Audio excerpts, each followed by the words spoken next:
Why did you choose Taiwan? For $20, here I am in Taiwan. My favorite Taiwanese food is dinky tofu. 我真的很爱吃臭豆腐. Often my wife might say something to me in Taiwanese. This morning when I came out, what did my wife say? 我听你在放屁. I still don't know what it means. You did come to Taiwan almost 40 years ago, and how did you come up with this idea? When I was a student, when Jiang Jingguo was president, I had the opportunity to come and study for 8 months in Taiwan. At university, I had a language requirement, and I had studied Spanish through high school, but I wanted to study something more interesting, something where I could learn a different culture. And at that time, business with Japan was very strong, so I thought maybe I should study Japanese. But I found my first semester roommate had spent a year studying Chinese, and if I switched from Japanese to Chinese, then I didn't need to buy the textbooks and I could save $20. And so for $20, here I am in Taiwan. After I had studied 2 years of Chinese at university, I was able to get a scholarship to come and study Chinese at Donghai University in Taichung.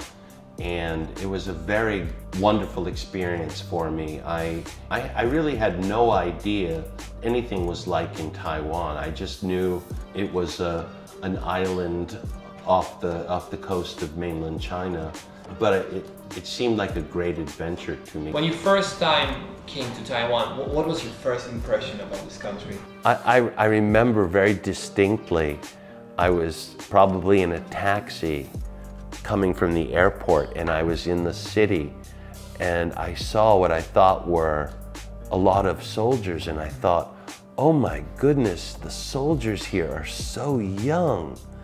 But then I realized that they were high school students and that was their uniform. When I first arrived, my Chinese was really not very good, but I was brave, and I remember I was by myself in Taipei, and I went to a coffee shop. It was very crowded. I needed to call the waitress over, and I had to think, yeah, I've studied this before. I know how to say waitress. My textbooks were very old. They were written in the 1920s. So when I went to call the waitress, I raised my hand and I said, 伙计, 伙计. So the coffee shop, everyone stopped talking, and they turned their head and they looked at me, and I felt really small. Some time ago, I was scrolling like internet and I saw a picture of Kaohsiung train station from 80s, and it was like mind-blowing, you know, like from like, I don't know, maybe 5th floor perspective. In front of the train station, you could see Banpingsan, you could see mountain behind the Lotus Pond, you can see Sosan, and there was nothing. Basically from Aozidi, where it's now, till Zuoying, there were just few houses, some, you know, fields with, I heard, fruit growing here, and that's just only 40 years ago. And what is very interesting for me, that you actually could witness the changes. I do remember, I went to school in Taichung. I remember taking the train from Taichung to Kaohsiung. I don't really remember the train station. I remember the train station in Taipei before they built the new one. It was quite old, and it was like nothing in the United States I'd ever seen before.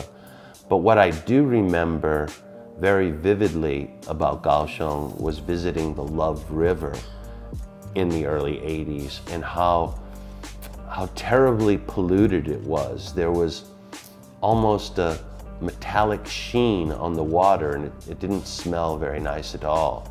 Pollution was still quite a problem. And when I did have a chance to come back some 25 years later, I was amazed at how much it had changed and how much it had improved. Okay, so how do you learn Taiwanese? Because it's very hard to like... Well, yeah, I don't really study Taiwanese. Often my wife might say something to me in Taiwanese, and usually what I'll do is I'll go down to the first floor and ask the security guard, hey, what does this mean? This morning when I came out, what did my wife say to me? I didn't have a chance to ask the guard. She said, 我听你在放屁. I still don't know what it means, but it probably means somebody can write a comment. Probably means something like, honey, I'll miss you, or something like that.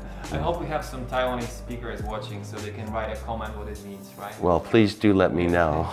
For the last 12 years, like more or less, you've been traveling back and forth to spending half year in Taiwan, half year in US, is that correct? Yes, mostly back and forth, and it gets a little tiring. We usually go back to the US in the summer and always spend the winter in Taiwan. Where I come from in Boston, the winters are very cold and typically it snows for as many as 5 months a year. And the summers in Taiwan are hot and humid, more so than New England where I'm from. So it's always been a good way to enjoy the best of both countries. But last year I decided to sell my house in Boston and will live primarily in Taiwan from here on out. Okay, so how was the situation when you came back last year to the US? The COVID situation is still quite a problem in the US, and I was surprised, at how much better things are in Taiwan, and I can attribute that to the way the Taiwanese government handles it. When we came back, we went straight to quarantine. They monitor your cell phones to make sure that you're not breaking quarantine. And someone from the government called me every day to see how I was doing, how I was feeling. Even after quarantine ended, they called me just to make sure I was okay, so that I would be safe and I would keep others around me safe. And I'm very proud of Taiwan for that. And that's why Taiwan is one of the safest places in the world as far as the COVID situation goes. You traveled probably 30 or even more in 30 countries, and you basically retired, and you could pick any place in the world. And why did you choose Taiwan? For a number of reasons. Life in Taiwan is really super convenient. Anything you need, you can find. It wasn't so when I first came, but it's certainly so now. Any type of food, any kind of service, it's very dependable. Taiwan has excellent Wi-Fi, and I had spent a long time learning Chinese, and I was never satisfied that I had spent enough time in country. And now I basically have a chance to speak Chinese all day, every day, and I have a lot of Taiwanese friends, and it's easy to make friends in Taiwan. Do you have any problems like communicating with the doctors in Taiwan? How do you feel like when you... Communicating with the doctors? No, really no problem. Most doctors speak English. All doctors write in English. Some of my doctors I speak Chinese to, but I notice when they're writing notes, all of their notes are in English. It's very interesting. But I will say this, I have doctors in the United States and in Taiwan. I love my Taiwanese doctors. To me, healthcare in Taiwan is the best in the world. Much better than what I had in the United States, and affordable for the people. I consider myself very lucky to be here in Taiwan and have such good care. Do you miss any food from home? Well, there's only one food I truly miss from home, and that's oysters. The oysters from New England through Canada are probably the most delicious in the world, but Taiwan has some really great seafood, so I don't miss it that much. And Taiwan has perhaps the most delicious fruit in the whole world. Right. My wife and I, we export fruit and vegetables mostly to Japan, and there's nothing that compares to Taiwanese mangoes or pineapples or guava. So many good fruits. People in Taiwan are spoiled by how many good fruits they have. If you ask me what my favorite Taiwanese food is, it's very funny actually, but it's stinky tofu. I don't know why, but 我真的很爱吃臭豆腐。 Well, how did you come up with like first time, like your first reaction to it? Well, the first time I smelled it, I was very curious and I went over, and I'm brave. I wanted to try something new, and with my first taste, I fell in love.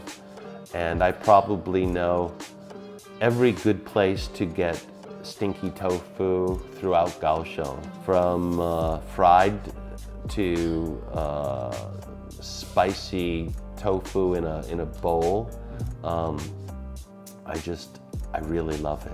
You know, there are lots of people in Taiwan with a rather humble opinion about their English skills or language skills, but they really want to discover other countries. And I think you would be a great example to, you know, to give them some, you know, motivational speech, because, you know, you came to such an exotic country when there was no too much information. There was no social media. Like, you know, now I go to the country, I probably have, you know, friends on Facebook who can tell me about this.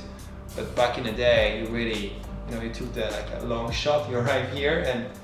Well, I would say to people, don't be afraid. Don't be afraid to make mistakes. My wife, who, when I met her, her English was almost non-existent. She went to college in Japan. She speaks very nice Japanese, but not much English.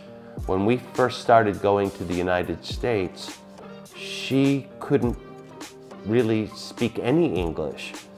But she's the kind of person who's not afraid to make mistakes. And I remember the first time someone said something to her in English, she looked at me and said, transfer me. What she meant was translate for me. But now she speaks really good English, and she's never studied, she's never opened a book. She has more friends in the United States than I do. She has no problem communicating in English. It's just a matter of not being afraid to try. The more mistakes you make, the more you learn, the more you improve. Just be brave. Go anywhere. Learn any language. People are nice. They'll help you out. People are always helping me with my Chinese, and people were more than willing to help her with her English. People are very happy you're already there. People love to share their culture. It's natural. Don't be afraid.